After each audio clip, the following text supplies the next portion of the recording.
Hello, everyone, and welcome back to another episode of I Like to Read with me, your host, Rachel Polanski. Happy Sunday. I guess this is, we used to record on Saturdays and then release them like the next Sunday, and now we're just kind of doing Sundays because Saturdays have like become our errand days. Very thrilling.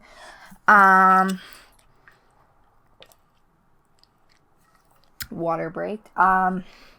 I bit my tongue accidentally a few days ago and it still kind of hurts, so that's not fun. What else?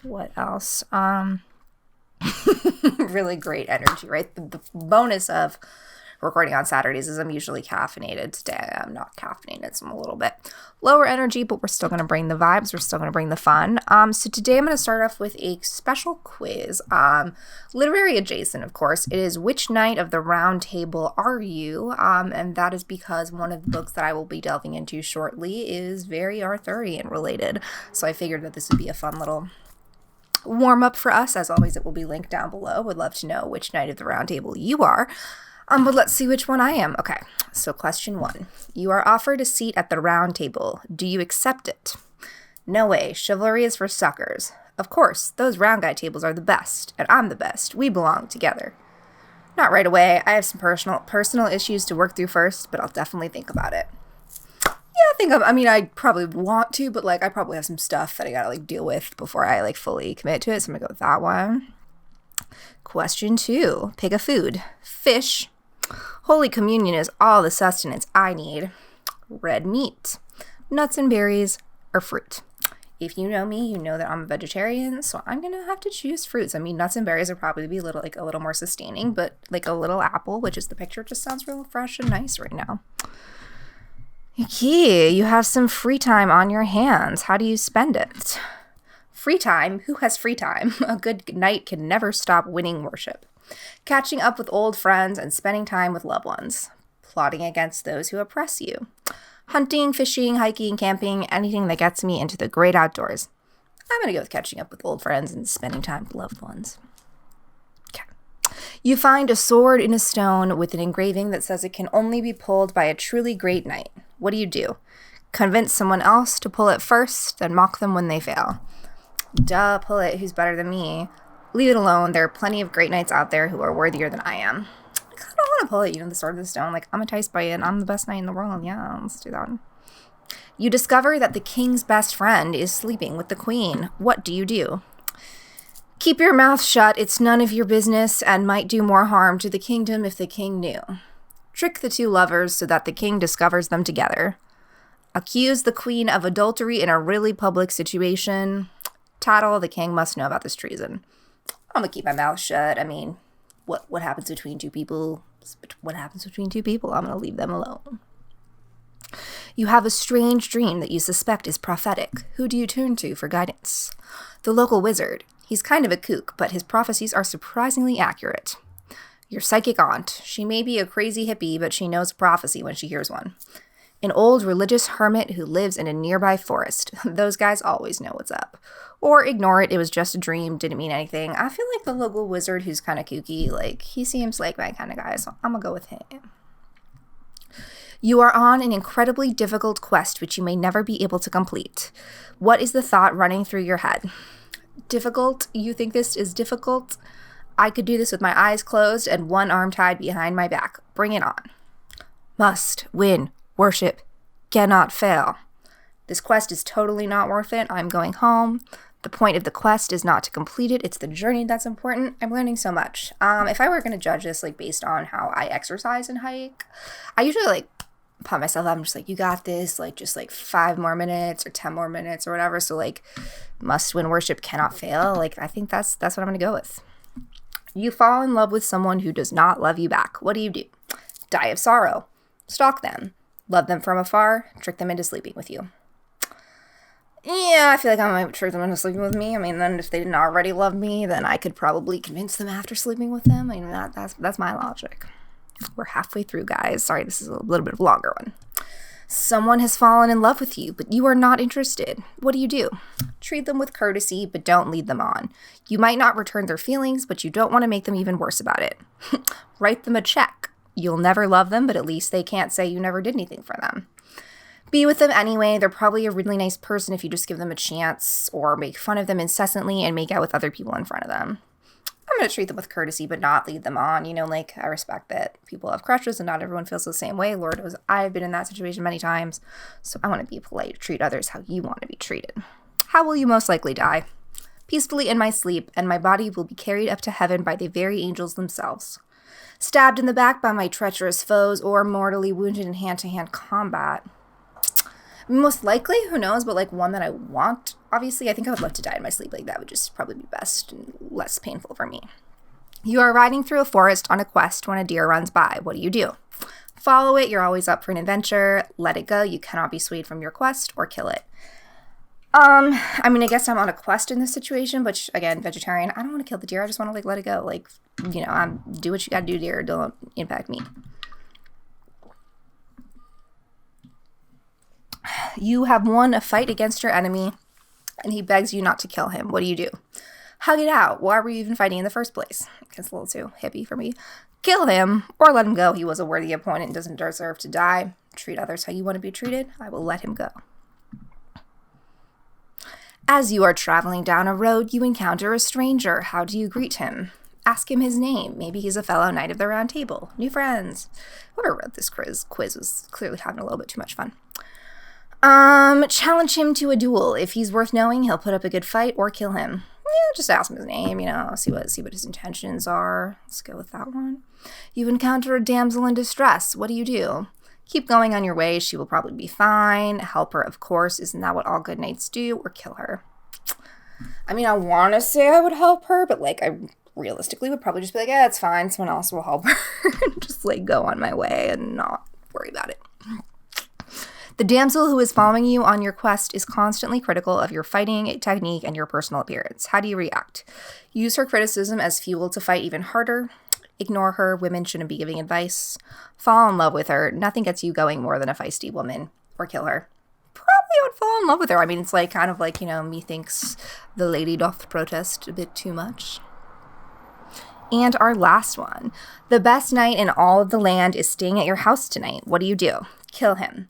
Throw a party with lots of food and lots to drink. Make him feel like he's part of your own household. Trick him into sleeping with you. A lot of like tricking people into sleeping with them, but again, that happened a lot in the Middle Ages, and like I kind of just want to go with that one too. Okay, so to drum roll, please. Which knight are we? Calculating results. I am Sir Galahad. Okay. Sir Galahad is universally acknowledged as the best knight in the world, even superseding his father, Lancelot. He never fails at a quest, never succumbs to temptation, helps everyone who needs it, goes to church regularly, and treats everyone with kindness and respect. And he's also the most annoying goody two-shoes you'll ever meet. So, like, yeah, I'm pretty cool and awesome, and, like, maybe I'm, like, the best reader ever, but I'm definitely not a goody two-shoes, and I'm definitely not annoying and preachy about that. I don't go to church. I don't subscribe to any particular religion. But it was just a fun quiz to break the ice, get us talking, get us flowing a little bit different than what we normally do on the show. But without further ado, let's get into this week's 5 books. There's no sound effect we have for that, but it could be fun. First up, we have Last Call, a true story of love, lust, and murder in queer New York.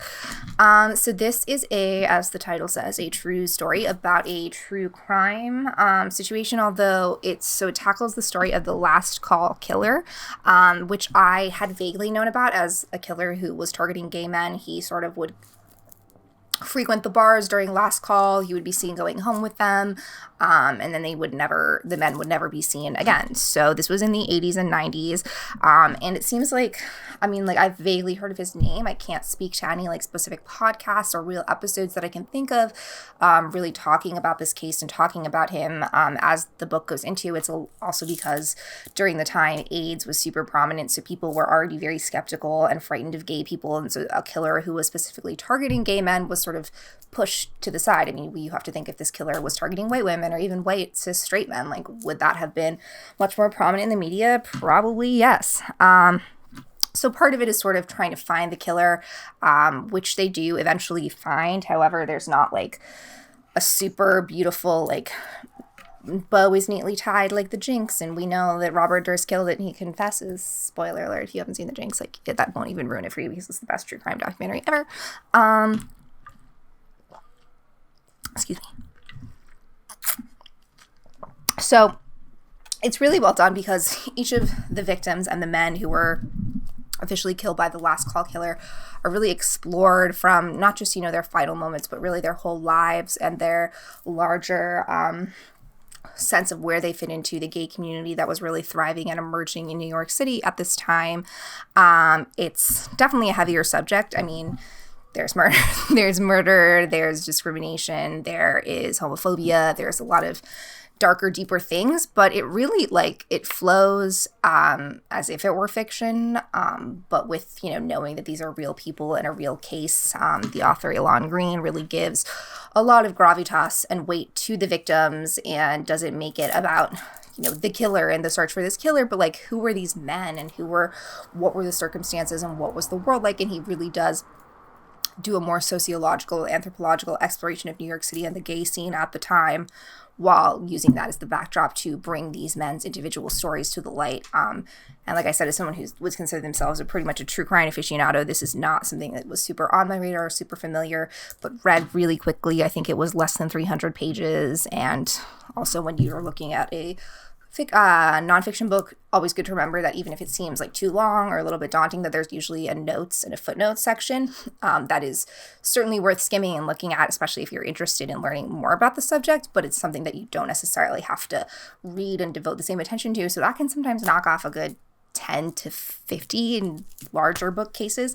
So always pay attention to that too if you're intimidated by the book length, to see how much of it is the notes and how much of it is sort of just the bibliography that you don't actually have to read. Little pro tip for you today. So that is Last Call. And next we have our Arthurian book, which was hinted at earlier by the quiz that we took, and we have Legendborn by Tracy Deonn. So this is one that I got in my monthly Owl Crate, not sponsored, but I do love Owl Crate. They are a young adult subscription service where they give you a book every month, and they always have a custom cover for Owl Crate edition. It's always signed usually. Sometimes they have fun foil edges. This one has a cool design on the dust jacket, and so you get the book and you also get some fun little handcrafted trinkets and stuff that you don't really need, but who doesn't want just a fun candle? And I have a pin banner and some other random stuff around. So this came in the October Owl Crate, but I actually just read it last week because, as you all know, I'm also very dedicated to going through my library books that come in first on my Kindle. I don't always get the best chance to read the hardcover books right when they come out, or the physical books, but I finally read this one and I'm so glad I did. It is fantastic. It's a really, really cool reimagining of the Arthurian legend for contemporary times, as well as a comment on race and sort of, where does magic and where do our roots come from, and, how secret societies and our pasts and histories can permeate into real life. It's just really cool. So our main character is named Bree. Bree's mother has recently passed away, and that is really affecting her life, and that grief is really hard for her to deal with. So at 16, she is accepted into the UNC Chapel Hill pre-college program, and so she's super smart. She's there, she's just looking to get out of her bubble, and she encounters a secret society called the Legendborn students, and they are actually reincarnated, or sort of brought up to be reincarnated members of Knights of the Round Table, because they are preparing for this sort of order that is coming to take over the world. And there's Merlin, so there's the Morganas. There's a lot of really cool aspects and elements of the Arthurian legends that are just weaved in a very unique and different way. So Bree also has another branch in her life called root magic, which is sort of her ancestors and her mother are connected to that, and it's different than the Legendborn magic, and then it becomes the larger question of where does the Legendborn magic come from? Where does the root magic come from?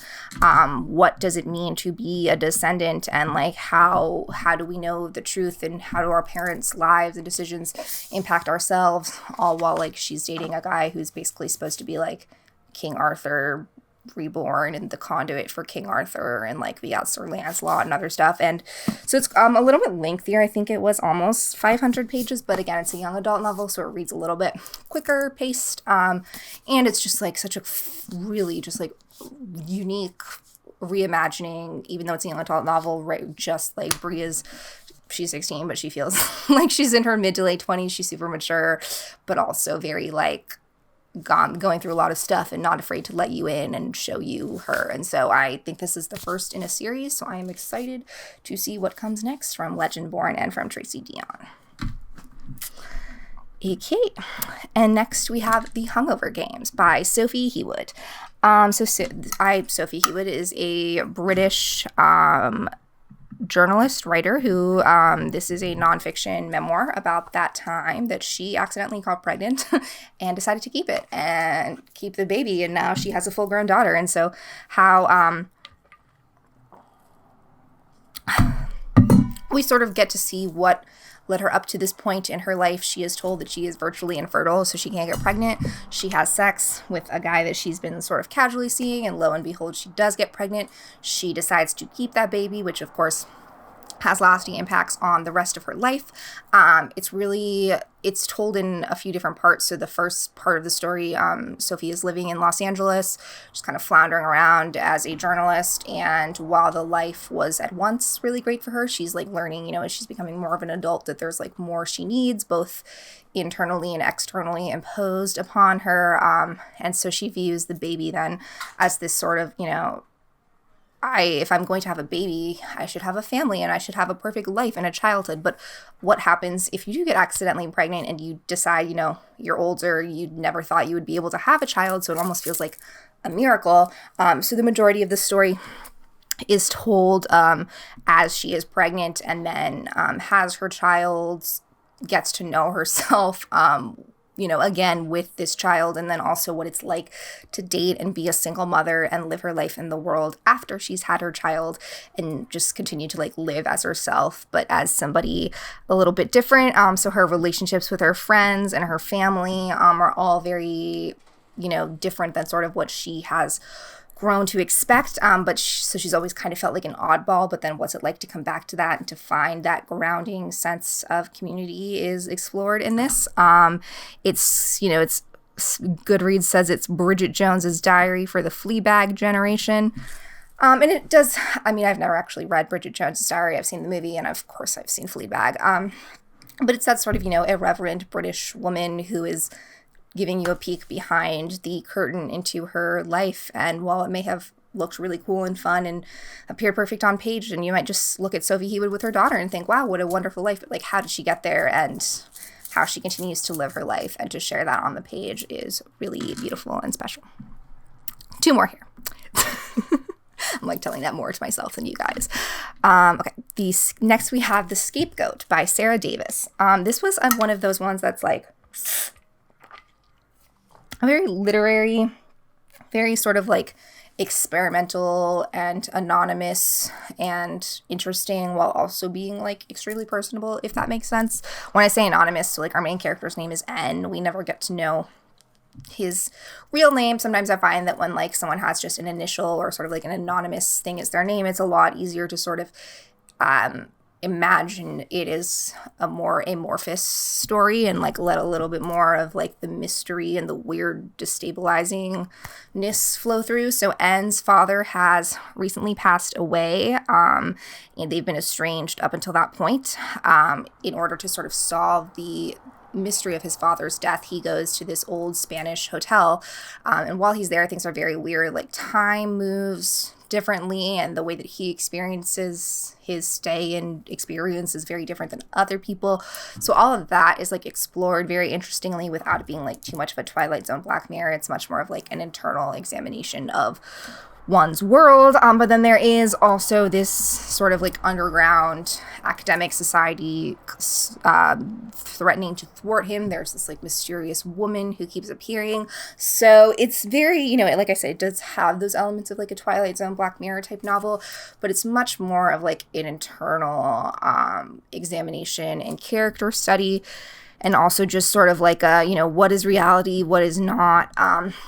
and like what is very into exploring like what lies underneath and what we present to the world versus what we actually believe and show and think and feel. And so I know that that's all kind of vague, but I don't want to give away too much here because it's just like a cool, interesting debut novel for people who are looking for something a little bit off the beaten path and a little more quirky and different.